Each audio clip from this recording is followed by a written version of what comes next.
Evening, we're going to open the August 27th Village Board meeting. Trustee Bill Kane, would you please lead us in the pledge? A pleasure. To the flag of the United States of America and to the republic for which it stands, one nation, under God, indivisible, with liberty and justice for all.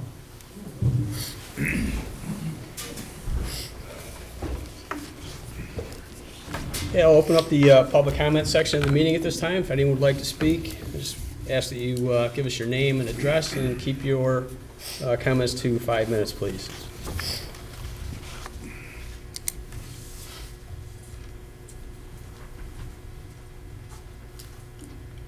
Richard Waller, 20 Elm Street.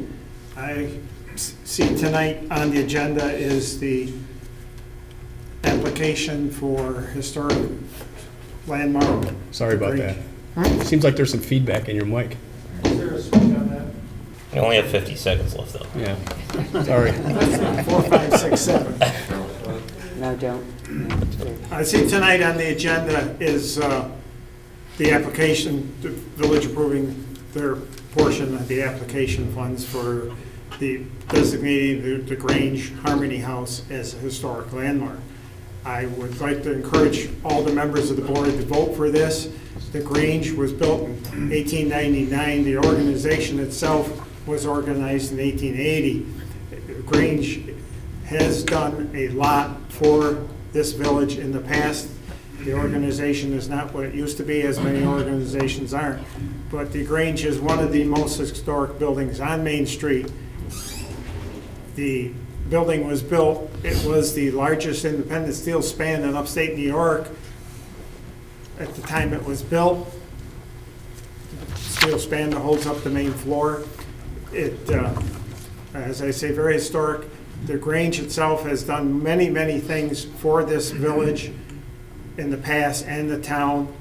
And because it is one of the older buildings on Main Street and a unique structure which has been copied in many places around the country, the design of that building. Many, many Granges throughout the nation are built under the design of that building. And I would like to encourage you all to vote in favor of the funds to get that declared a historic landmark. Thank you very much. Thank you, sir.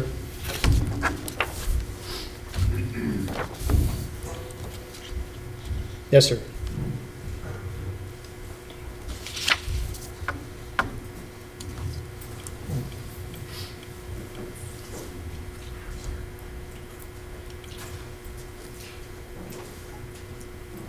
John DeWolf, 725 Krieger Road, apartment. I was wondering if you could take into consideration something that I've been thinking about, and that is maybe putting a $200 limit on, well, I don't know if people who own a business, or maybe you could put it in the law where I would have to maybe put a $200 limit where you could maybe make it mandatory in some way of making it sure that people maybe people would be people that would be coming in, and bands or whatever would have to pay that amount or maybe a little more before they could show up and do their concerts or whatever.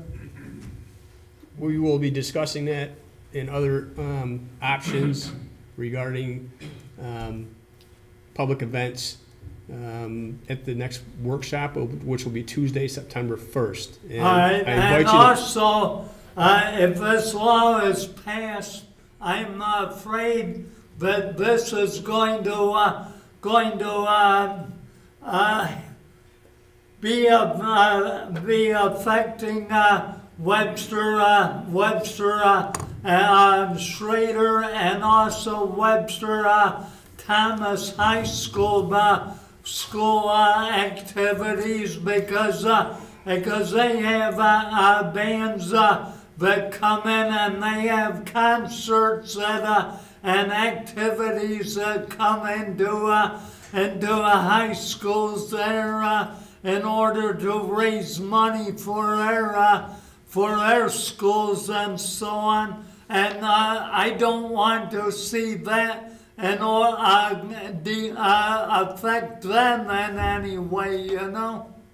I absolutely agree.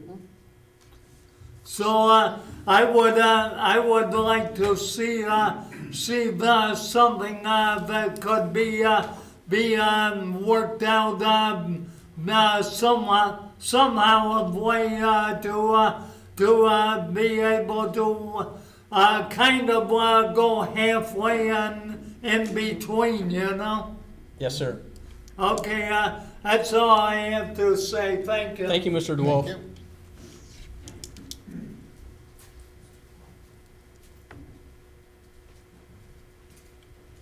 Good evening, Board. Carl Lauer, 88 Mr. Lauer, how are you? Avenue, as a citizen. I don't know if anyone has noticed, but within the backyards of almost all the streets in the village of Webster and in the town of Webster are telephone poles. And in the last 5 years or so, they have been 2 telephone poles, one beside the other, all up and down all of our streets in the village, at least. So having been a 30-year retiree from the phone company and having been an engineer, it's not a difficult thing to have those telephone poles removed. What happens is RG&E comes and sets the new poles, and then they request the telephone company and the cable TV to come and move their stuff off the old poles, and the last person off removes the poles. There's got to be 500 poles in the village that need to be pulled out, and also along North Avenue, there's several that are right in the way of the construction. And I don't know if anybody's contacted the phone company or the cable TV to urge them to do what they're supposed to be doing. I just thought I'd bring it to light for you. And I have contact numbers if you need them. All I think we need to do is perhaps the mayor could call the construction company, the construction department at the phone company. Yeah, I'll call, I know, I met the gentleman that runs New York State for Frontier. His name is Kevin Smith. And I overheard a conversation regarding this specific issue that he was having with Supervisor Nesbitt. And apparently there's something to do with the ownership of the pole that's not owned solely by Frontier. Yeah. I don't want to speak out of school. I don't have all the facts because I was just briefly listening. But I will most certainly give him a phone call and get the pertinent information regarding that. But, you know, he knows it's a problem, and there's some, I believe, ownership issue as to why the old ones weren't pulled out. But Yeah, I'll get that information for you. I'll call I Kevin just might directly. repeat that RG&E sets the poles, they move their stuff off the old pole onto Right. the new pole. And then cable TV and telephone are behind them, and it's called LPO, last person off, removes the poles. And Right. having been in the engineering department, I know how they're called pole proposals, pile up, and it's just an engineering effort to get that done. Absolutely. Thank you very much, Mr. Lauer.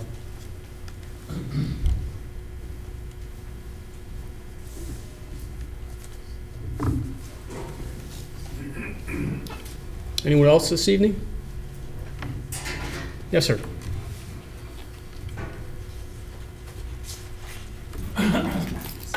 Hi, my name's Darren Shute. I just wanted to come and just talk to the town and kind of use the public access to just kind of get the word out. This September, through the sponsorship of the Apple Growers Association, I will be running the New York City Marathon in hopes of raising money for a kind of a hidden gem within our community, the Webster Comfort Care Home. The Webster Comfort Care Home obviously provides end-of-life care to, Webster residents and other residents, free of charge. It's everything is free of charge for those people. It's run by volunteers. So I'm hoping to contribute a little bit by running the marathon and raising some money. If you'd like to contribute to my run, you can donate by going to my CrowdRise site at https://www.crowdrise.com/run/fundraiser/Darren Unfortunately, I have 3 R's in Darren, which is DARRREN at the end of it. Unfortunately, that's how I had to be set up. Or you can directly mail checks to the Webster Comfort Care Home at 700 Holt Road, Webster, New York 14580, and just put in the memo, "Run, Darren, run." And any support you guys can give, or anybody can give, is greatly appreciated. It really is a worthwhile cause. I'm a physician assistant at Rochester General. I see end-of-life issues all the time, every day, and what the Comfort Care Home provides for these people is an incredible service, and especially for their families too. So thank you once again. It really is. Have you run the marathon before? I have. I've run several marathons before, but this will be the first time I'm going to actually be using my passion for running to try to raise some money for something that I feel very passionate about. You had an opportunity to meet with like a local reporter?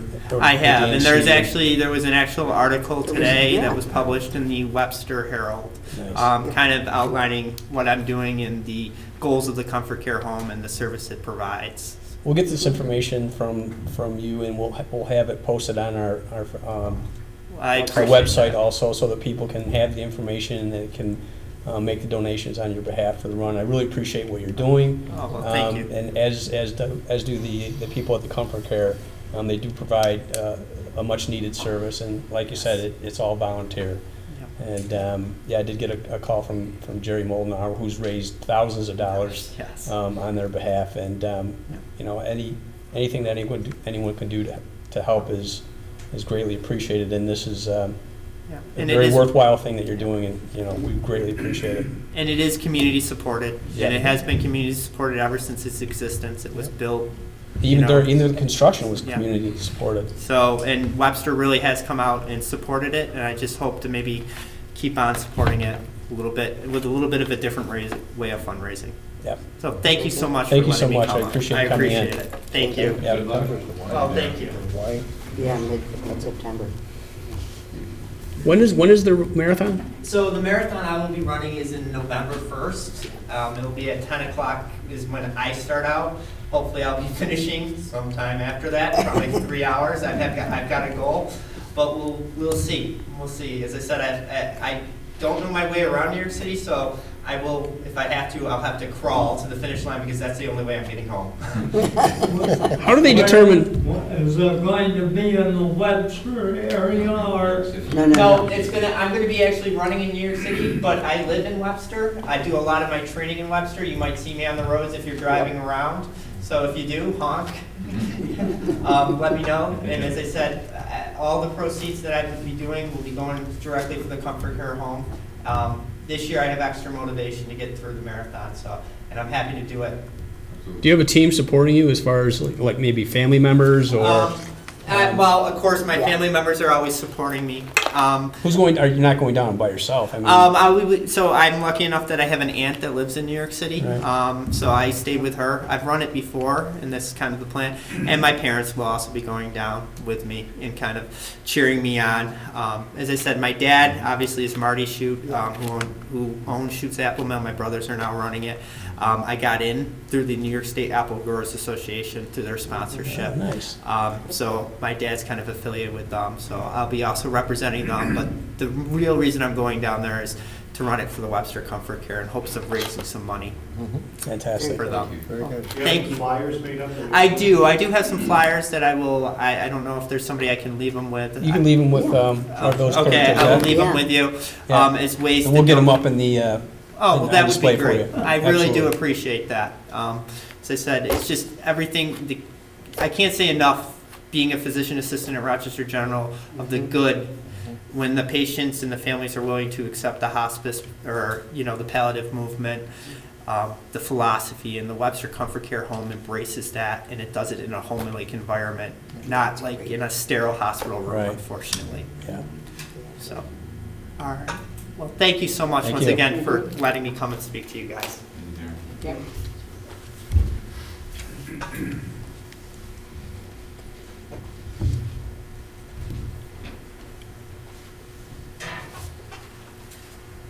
Anyone else this evening? All right, we'll move into village board business, and the first thing up we have this evening is a resolution to approve the minutes for the meeting of August 13th.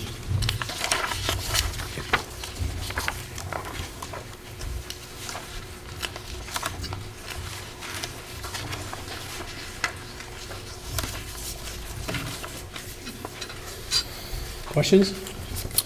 I'll make the motion to approve the minutes. I'll second that. Trustee Byers? Aye. Trustee Lancy? Aye. Trustee Belkane? Trustee Polito? Aye. Mayor Cahill? Aye.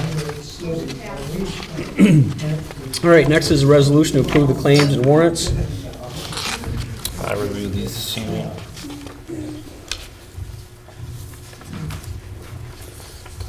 I just had a few questions, Jake. Sorry.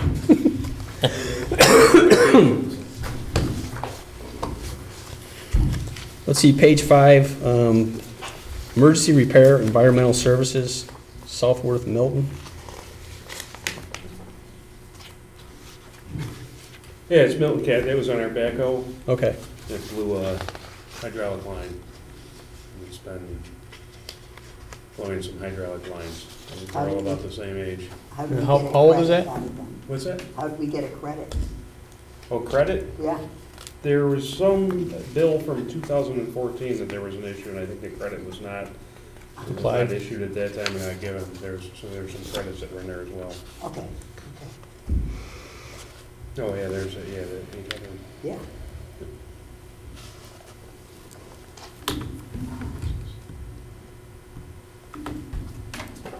needed emergency repair on W7 also?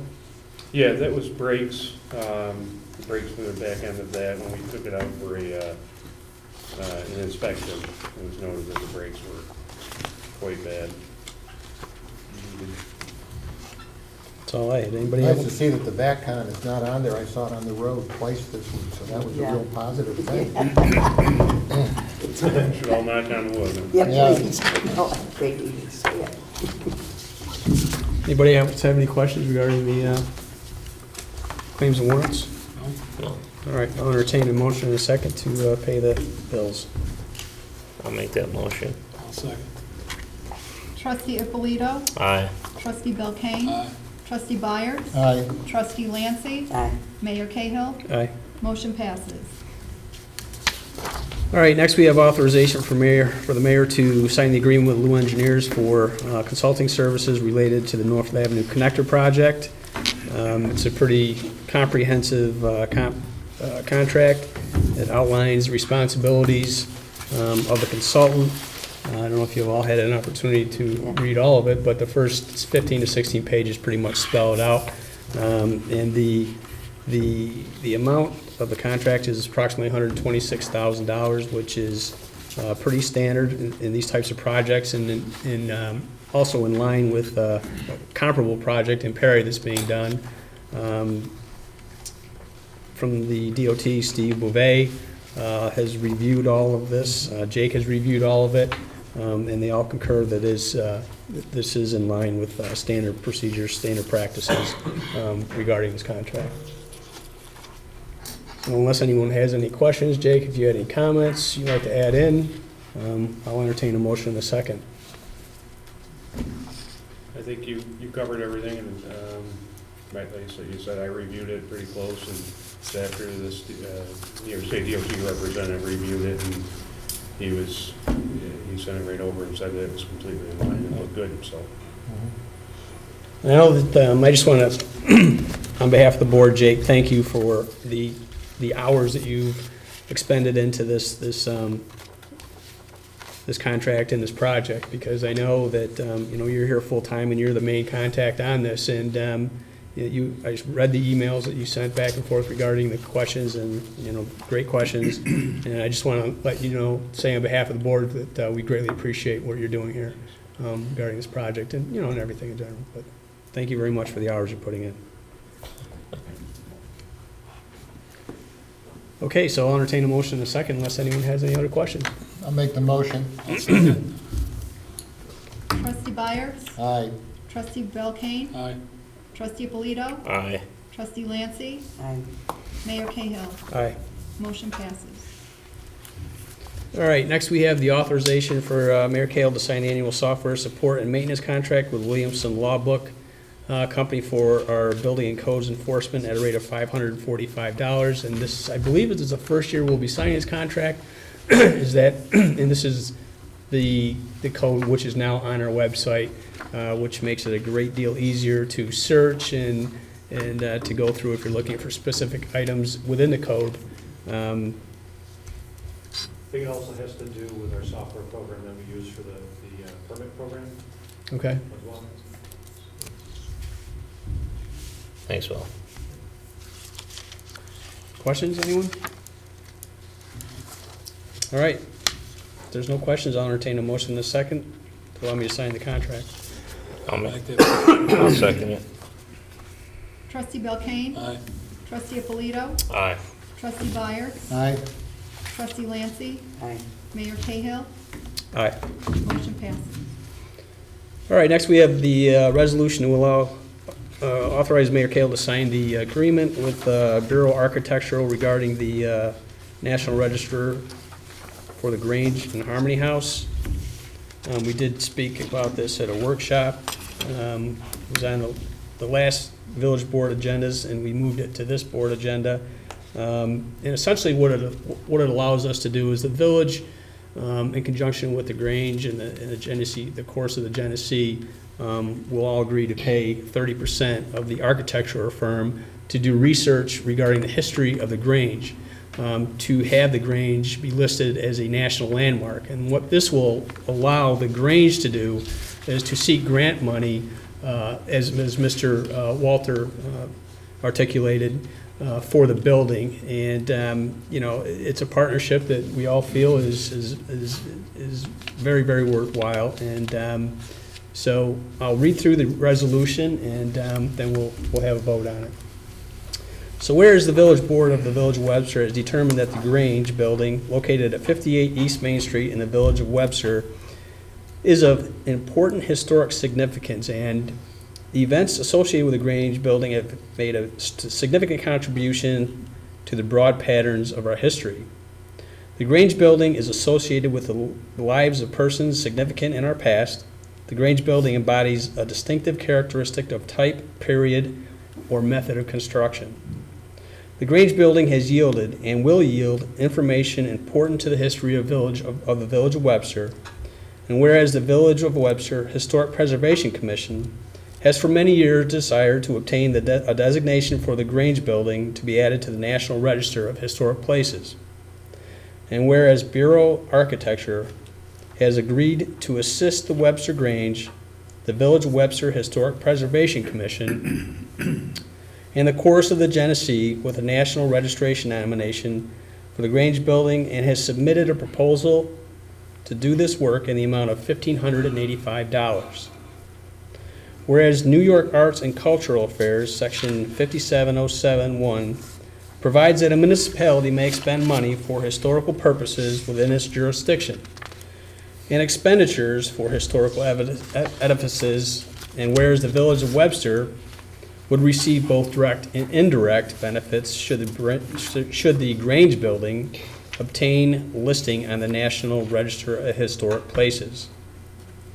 Now therefore be it resolved, the mayor is authorized to enter into an agreement with Bureau Architecture, 32 Winthrop Street, Rochester, New York, per a proposal dated November 14, 2014, in the amount of $1,585 to assist the National Register nomination for the Grange Building, Harmony House, 58 East Main Street, Webster, New York. The mayor is authorized to enter into a contract with Bureau Architecture only upon obtaining payment from the course of the Genesee and the Webster Grange for 1/3 each in the total amount of $528.33 each. Upon receipt of the respective 1/3 contribution from both the Chorus of the Genesee and the Webster Grange, the village treasurer is hereby authorized to spend from the budget allocated to the Historic Preservation Commission the sum of $528 representing the village of Webster's share of the payment for the services of Bureau Architecture. The Village of Webster Historic Preservation Commission shall act upon behalf of the Village of Webster to lead and monitor the project to ensure its completion. The Historic Preservation Commission shall also provide periodic reports with respect to the nomination status to the Village of Webster Board of Trustees, the Chorus of the Genesee, and the Webster Grange. So that is the resolution as proposed. Does anyone have any questions or comments? Please. It's a worthwhile expenditure of funds. Absolutely. Absolutely, I agree with that. Yep. What? All right, I'll entertain a motion in a second. I'll make that motion. I'll second it. Trustee Lancy, Aye. Trustee Byers, Aye. Trustee Belkane, Aye. Trustee Abolito, Aye. Mayor Cahill. Aye. Motion passes. So next we had discussion on the consideration of energy efficiency program. We've been through this a number of times, and Jake, I believe you're still waiting for information from Steve. Yes, from the fire district. All right, and you don't have that yet, so we'll just move that. If you want to send out an email regarding that, if you hear back from them until that time, we'll just leave that off the agenda, if that's okay. Yeah, that's fine. All right. So next we have a discussion on waiving the fee for the bandstand rental and power for the Webster Economic Development Alliance. As you know, this is, Webster is one of the finalists in America's Best Community Contest, and Matt Chatfield is leading the charge on this and coordinating the events to solicit community input. He has planned an event for September 10th that runs from 2 to 8 p.m. To engage the community. He'll have activities going on there. There is no fee to rent the band shell that we could see on the fee schedule, but there is a $150 deposit in that this is, a community event involving the town and the village, the school district, the Chamber of Commerce. I just wanted to get the board's input if they would consider just waiving that deposit fee for this event. Yeah, I agree with that. Okay? Jerry? Yeah? Sounds good. Darrell? Okay. Well, I'll entertain a motion in a second to waive the $150 deposit fee for this event for America's Best Community Contest. I'll make that motion. I'll second it. Trustee Belkane, Aye. Trustee Lancy, Aye. Trustee Abolito, Aye. Trustee Byers, Aye. Mayor Cahill. Aye. Motion passes. Thank you very much.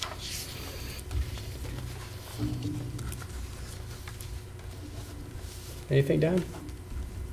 No, only, I looked at you were talking about proposed public nuisance laws, and,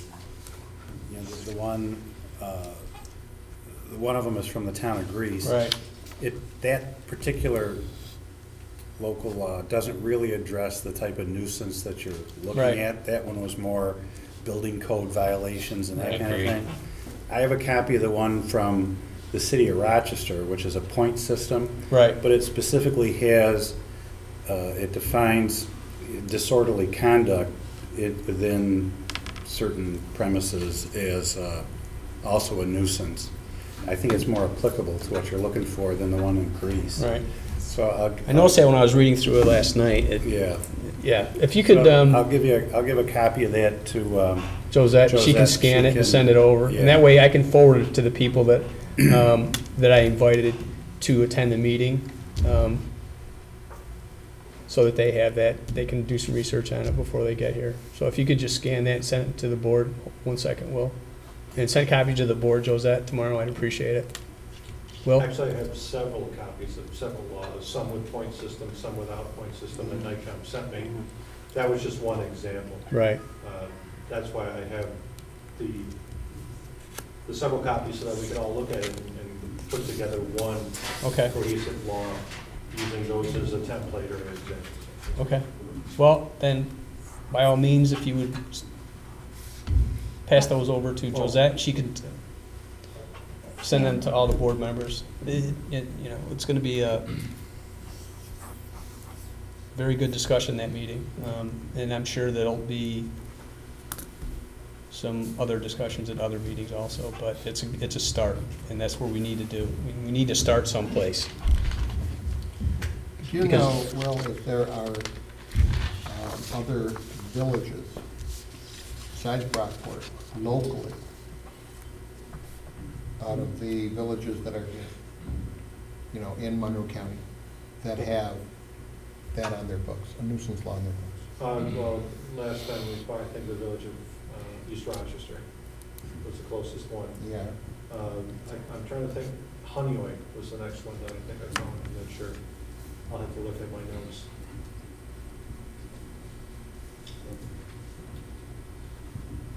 We'll be stepping in new territory. East Rochester's a little weird because it's also a town. It's a town and a village. It's a town and a village all Right. in one. But I don't think it matters whether other villages have it or not. It's- I don't either. I was just going to reference looking at it. Hmm? I was going to reference looking at their code instead of going through all of the towns or villages. Makes it easier for me to You know, research. another service that the company that Eco. put our code on, you could contact them and ask them for sample codes, and they've got them from not only all over the state, but outside the state of New York, too. It's a great idea. Will, you're all over that, right? Oh, yeah.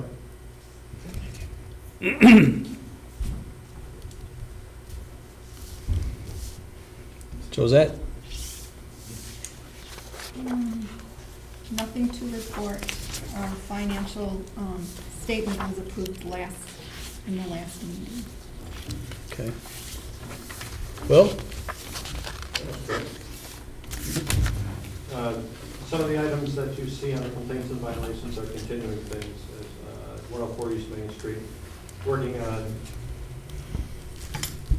why, thank you. As you note that we are coming back to court in September, but we're also instituting a new law that was put on the books regarding emergency measures and things that we can take as a village, and we're beginning to use that law, particularly on this property, to help us gain compliance in one way or another. Did contact, 65 Sherwood Avenue was a house that caught fire last year, the year before last, and I was able to talk to the children. Some of the neighbors told me, and by children, they're older than I am, but some of the neighbors told me that they were there, and I was able to contact them and talk to them and express in no uncertain terms that the disposition of the house has to be made soon. And so they're going to come back to me with what they're going to do, whether fix it, which I doubt that, or demolish it, with it, which it looks like more of a demolish. Probably a demo rebuild. Yeah, which would probably be better. You sent them the owner notification, so I- we have a timeline. Oh, yes, I did. And that also was addressed in that section of the code, with respect to timeline and Yeah. actions that need to be taken. We had something actually prior to that addressed in our code regarding something, a residence or a premise that caught fire or was destroyed by 75%. They had so much time to take care of it. Right. And, but there's other things going on that are interesting. 174 Champion Avenue, I finally got a hold of the owner. There's some personal issues going on there, but I also talked to him about the Monroe County Home Improvement Grant Program, which it looks like he might be eligible for that. So I sent him the information for that, and I think he's applying for that to take care of some of the issues with that property. Is because this property's been at issue for a couple of years now. This isn't the first time that this has been on our radar. I know it was brought up last summer. Yep. I understand he's got issues, but, you know, I could talk to you offline about it. There's some very personal issues. you know, the neighbors are complaining. Oh, I understand. And this isn't just the last, this one or last year. I mean, this has been going on for years and years, so. No, actually, 1 year, but without getting into detail, it's a very serious issue. All right, So- I'll talk to you about it tomorrow. Yeah. Again, as was already addressed, we're working on I'm looking at different public nuisance laws that are on the books. Like I said, I've got some help from NICOM, some help from E-Code, because you can actually go on our website and we have a login where we can go in and look up other codes from other municipalities right from our website, right from our E-Code. So I'm working on that and comparing notes. A lot of it is cut and paste, but as our attorney, Don, said, some municipalities have a point system, which we probably want to look at. Right. And what people need to understand is, what I want to make clear is this is not just something that we're doing because of the Harmony House. We've had problems in other areas with rental properties Right. in the past, which this is actually something that we brought up in the past, but we never acted on. Right. Now we're going to act on it, so. It's a great tool to have. Oh, it is. And I believe that, and we'll hear from Chief Rieger at the workshop, but I think he would, and the entire Webster Police Department would advocate having some recourse legally. Well, how to do I that. would just be careful with some of the laws assign points based on the number of times police have to respond to a property. Right. That's problematic if it's residential property, because if you have like incidents of domestic violence going on, you get the house cited as a nuisance when really you're being counterproductive then, because you really were trying to protect people. Right, and So it's you my have to- understanding that each so you have incident to- is you have to is somehow evaluated separate.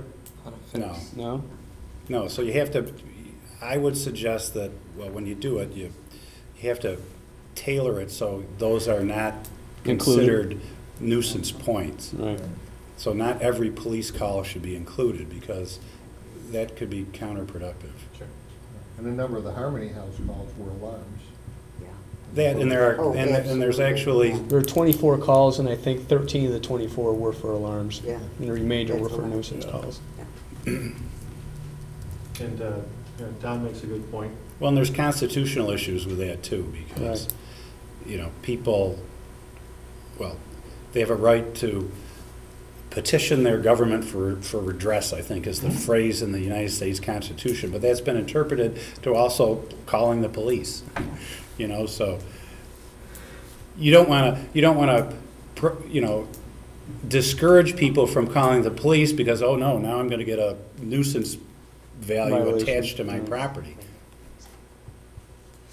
You know what I'm saying? So I'm not a big fan of the ones that key it into the number of times police have to go to a house, because it depends on why they're going to the house. Right. Police respond to any ambulance and first aid calls. You don't want to Right. discourage. So, Right, same Don, thing, Don, are you same thing. familiar at all with the, or I'm sure you are, but how familiar are you with the point system in the city of Rochester? Well, I read it over today quickly, but, you know, they,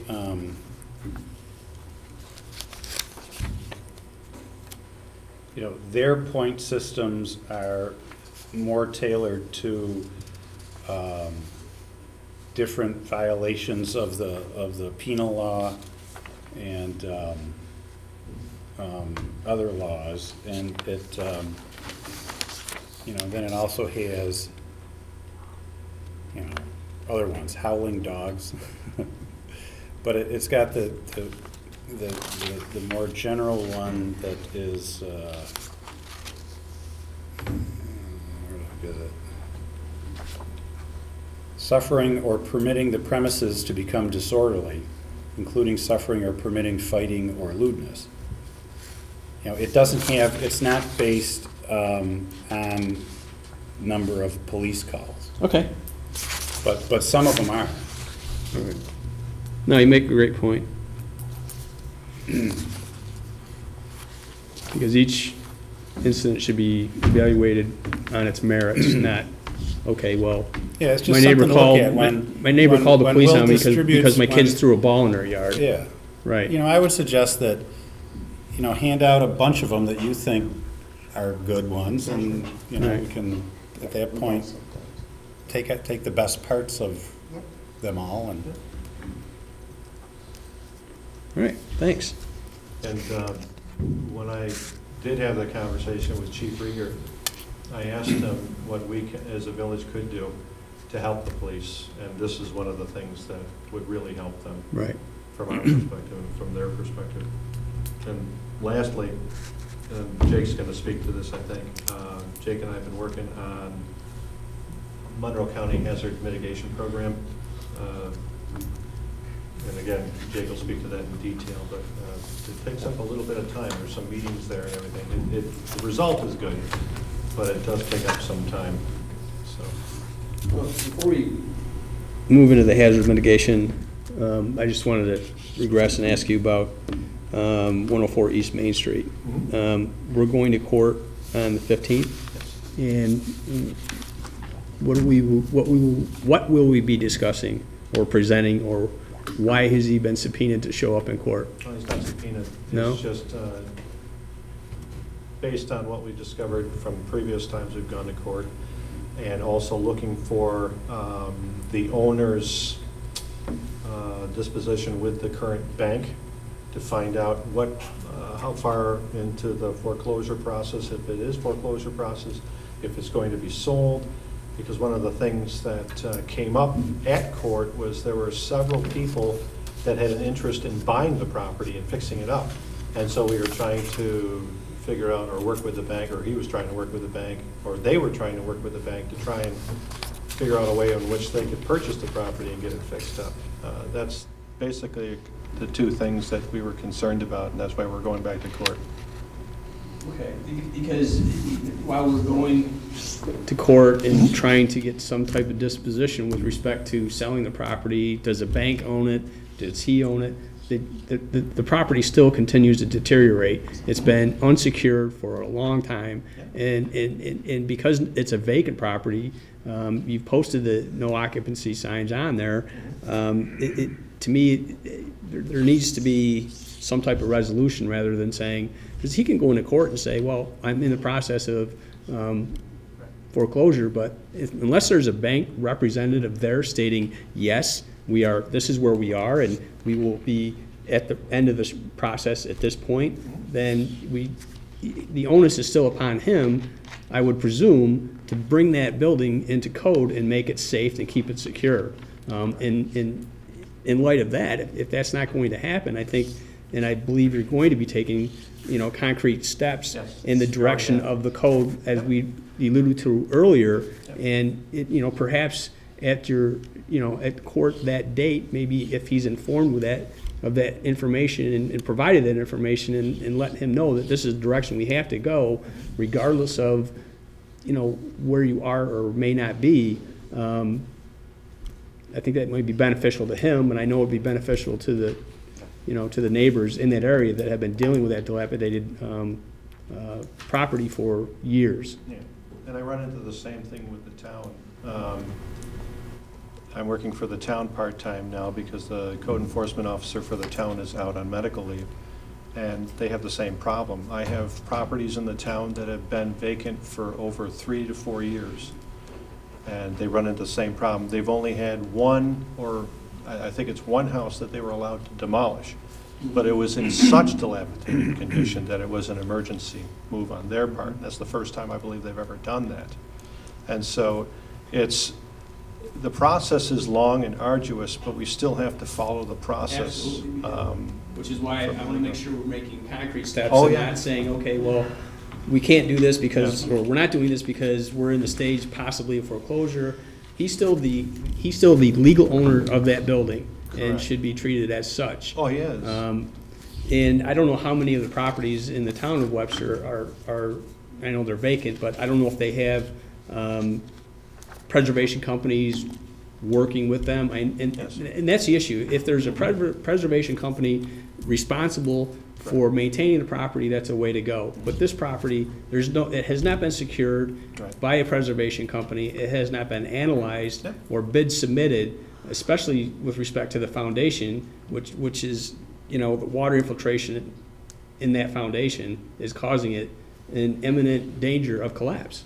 And that's my concern. It's possible, but there is some deterioration there. So you don't know what's going on the inside, because a lot of times the water will come out and it'll come up through. So. But we would need an engineer's report to Right. verify. And that is something a preservation company would supply to the bank as part of their bid to either repair or a bid to demolish and rebuild. But in this particular case, this property is not taken over by the bank yet. Right. It's in the middle part where they won't let him make any payments on the house. He tried to. They wanted nothing to do with that. They're, I believe, paying the taxes, but they haven't had any kind of preservation company or. And were you able to confirm that with the bank, what he told you? Yeah. You had a conversation with someone at the bank? Mhm. Great. And if you had a conversation with them, they have the paperwork also that he has, correct? I would hope so. Yeah. But that's one of the reasons why we're going to court, so that Okay. we can settle a lot of the stuff that Great. the unknowns. Well, I'm looking for a positive outcome then, as are the neighbors. Yeah, I know you are, and so am I.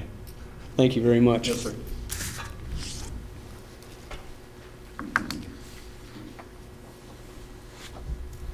Ready? Hi.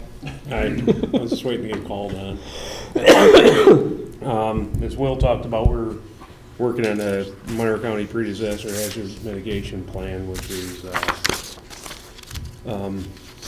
quite involved. Quite a bit of work, but I think we're about wrapping that up. We've got there's 7 worksheets, but some of the worksheets are 16, 18 pages, so it doesn't sound like a lot when I said, yeah, there's 7 worksheets to do. Some of them are pretty long, but we did some work a couple years back on the old plan, and so we had a lot of those things were already done and addressed. Nice form, just like the old plan was, and now they're changing the format on it. But so we're reinventing some of it, but we did have a lot of the background work done. So hopefully by the end of tomorrow we'll be able to send that to the company that the county contracted with to do the plan update. Also, immediately after that, going to be working on a clean water grant for the STP things. I already worked on the plan to get that on the IUP for the clean water, or excuse me, for the EFC, the Environmental Facilities Corporation, and their funding with the DEC. So, also to update, the gutters are done on Fuller Avenue, Fuller and Curtis. They've been done. We're looking at milling there probably in the middle of next week. We're making some notifies. We're able to confirm with the company doing the milling. So we're going to start on Barrett Drive first and then do Fuller and Harmon Street. So you might have trouble getting into your driveway out, but I'm going to lobby you to see if his street can get done first. but milling is going to happen next week. We're going to have the guys in at night when we do Barrett Drive because of the volume of traffic, and we want to get out of there before everybody comes to get their blood work done, because especially if they're fasting, they can be grumpy. I know I can. So we want to get out of there before they stop in the morning. So, and then just the playgrounds, the equipment's getting installed there now. They started on that yesterday. Well, not right now, but they started on it yesterday. Yes, on Shantz Park. They should be trying to move over to Wilmbright. They were hoping to start there tomorrow. And then by the end, about the timing at the end of both of those, they're going to be getting the mulch back in there and pulling away. Then we're going to have minor work to do to extend the walkways over to the new ramps that are going into each, entrance into the playground areas. So How many times do you have to kick Will off the swing set? every time I go over there because I want to use it. So, yep. So, but that's it. All right, thank you for your work. Appreciate it very much. Let us know when those are done. We should get some pictures on the website for the residents to let them know that the new swing sets and are in. You're just gonna wear them out.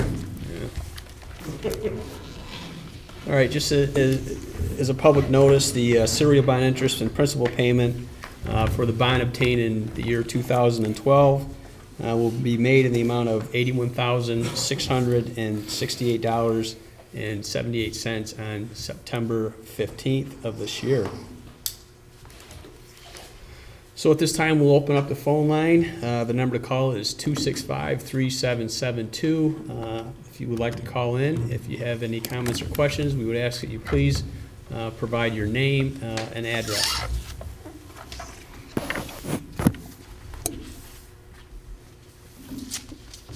The next Village Board workshop, as I stated earlier, will be September 1st.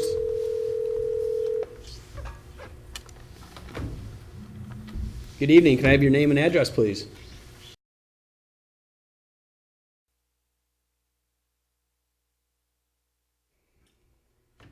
The next workshop, as I began to say, will be September 5th or September 1st, and we will be discussing potential remedies, nuisance law discussions, and I invite all residents, business owners to please attend. We would like your input as we begin discussions on remedies for what happened recently and has happened in the past at the Harmony House. As we stated last week, the safety and welfare of our residents is our first and foremost responsibility. And to that end, we would like to hear from the residents and the business owners in conjunction with members of the town board and the police department. Chief Rieger has already stated that he will be in attendance with his lieutenant. So this is the beginning, the first step to open up the lines of communication to address this situation. I will also be inviting Brian Moore. I sent him an email this afternoon to the email on his website, but it got bounced back. But you know, just to reiterate what I stated last week, we do appreciate Mr. Moore's commitment to not bring certain bands to this venue that have resulted in unacceptable behavior on at least 3 occasions dating back to 2012. The next village board meeting will be, subsequent to the workshop, will be September 10th. And then the 4th Thursday of September will be our last meeting for the month, will be September 24th. Anybody else have any announcements? Anything going on? All right. So now I'll entertain a motion and a second for executive session to discuss a potential disciplinary action regarding a particular employee.